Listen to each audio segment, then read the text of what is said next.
എല്ലാ വിദ്യാർത്ഥികൾക്കും പുതിയൊരു വീഡിയോയിലേക്ക് സ്വാഗതം. ഈ വർഷത്തെ കർണാടക എക്സാമിനേഷൻ അതോറിറ്റി നടത്തുന്ന കോമൺ എൻട്രൻസ് ടെസ്റ്റ് അതായത് CET 2024 എക്സാമിനേഷനുള്ള അപേക്ഷ നൽകുന്നതിനുള്ള ലാസ്റ്റ് ഡേറ്റ് നീട്ടി.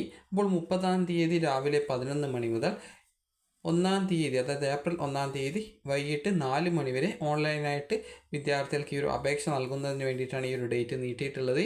ഈ ഒരു അതായത് നടത്തുന്ന ഈ ഒരു CET 2024 എക്സാമിനേഷൻ നടത്താൻ തീരുമാനിച്ചിട്ടുള്ളത് 18-ാം തീയതിയും അതുപോലെ 19-ാം തീയതിയുമാണ്. അതായത് ഏപ്രിൽ 18, 19 തീയതികളിലായിട്ടാണ് ഈ ഒരു എക്സാമിനേഷൻ നടത്താനായിട്ട് ഇപ്പോൾ നിലവിൽ തീരുമാനിച്ചിരിക്കുന്നത്.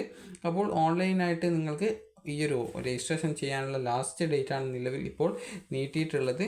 അപ്പോൾ അതുകൊണ്ട് തന്നെ ഈ ഒരു ആപ്ലിക്കേഷൻ രജിസ്ട്രേഷൻ ചെയ്യുന്നതിനായിട്ട് നിങ്ങൾക്ക് 1-ാം തീയതി 4 മണി വരെയും അതുപോലെ ആപ്ലിക്കേഷൻ സബ്മിറ്റ് ചെയ്യുന്നതിനായിട്ട് ഉള്ള അവസാന സമയം അന്ന് രാത്രി തന്നെ 8 മണി വരെയും ആക്കിയിട്ടാണ് ഇപ്പോൾ നീട്ടിയിട്ടുള്ളത്. അതുപോലെ തന്നെ നിങ്ങൾക്ക് ആ ഒരു ഫീ പേയ്മെൻറ്റ് അതായത് 1-ാം തീയതി തന്നെ ആ ഒരു ഫീ പേയ്മെൻറ്റ് നടത്തേണ്ടതുമുണ്ട്. അപ്പോൾ വിദ്യാർത്ഥികൾക്ക് കർണാടകത്തിലെ വിവിധ കോളേജുകളിൽ എഞ്ചിനീയറിംഗ് അതുപോലെ ആർക്കിടെക്ചർ, മെഡിക്കൽ അതുപോലെ അനുബന്ധ കോഴ്സുകൾ അതുപോലെ തന്നെ BSc നഴ്സിംഗ് കോഴ്സുകളിലേക്കുള്ള പ്രവേശനം ലഭിക്കണമെന്നുണ്ടെങ്കിൽ ഈ ഒരു CET 2024 എക്സാമിനേഷൻ ക്വാളിഫൈ ചെയ്തിട്ടുണ്ടായിരിക്കണം. അപ്പോൾ വിദ്യാർത്ഥികൾക്ക് ഈ ഒരു എന്തെങ്കിലും കൂടുതൽ വിവരങ്ങൾ അറിയുന്നതിനായിട്ട് കിയ വെബ്സൈറ്റ് അതായത് കർണാടക എക്സാമിനേഷൻ അതോറിറ്റിയുടെ വെബ്സൈറ്റ് ചെക്ക് ചെയ്യുക. അപ്പോൾ നിങ്ങൾക്ക് ഈ ഒരു വീഡിയോ ഉപകാരപ്രദമായിട്ടുണ്ടെങ്കിൽ ലൈക്ക് ചെയ്യുക, ഷെയർ ചെയ്യുക. Thank you for watching.